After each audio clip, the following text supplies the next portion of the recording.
আসসালামু আলাইকুম। দেখুন, এটা কি হিন্দুদের মন্দির না এটা মাদ্রাসা? আমাকে একটু জানাবেন। এটা তো আমরা জানি যে হিন্দুদের মন্দিরে এইসব হয়। হুজুরেরা, এইসব হানাফি হুজুরেরা, রেজবি বেরেলি হুজুরেরা এইসব মাদ্রাসায় ছাত্রদেরকে নিয়ে এভাবে ঢোল তাবলা বাজিয়ে নাউজুবিল্লাহি মিন জালিক। ভিডিওটা শেয়ার করবেন।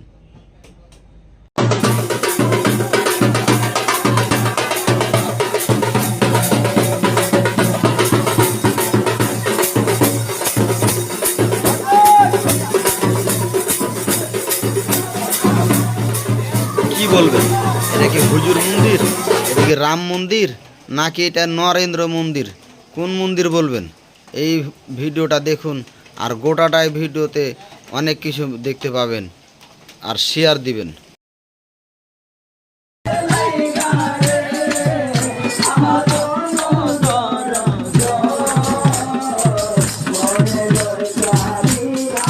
কি ভাই, এই হুজুরকে চিনা যায়?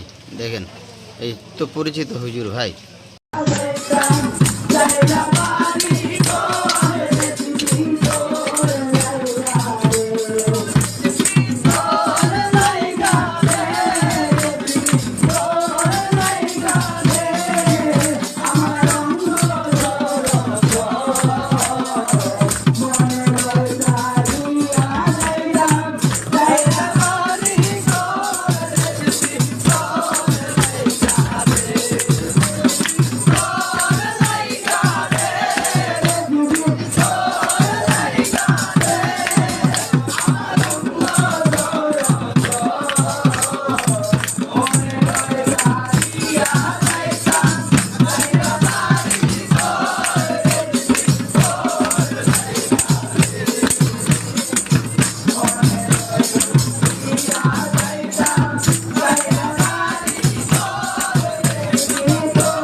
দেখুন কিভাবে মাদ্রাসার ভিতরে, মাদ্রাসা নামক ওদের প্রতিষ্ঠানের ভিতরে এভাবে ছাত্রদেরকে নিয়ে, শিশু বাচ্চাদেরকে নিয়ে কিভাবে ঢোল তাবলা বাজিয়ে গান গেয়ে ওদের ওদের ধর্ম পালন করছে। নাউজুবিল্লাহি মিন জালিক।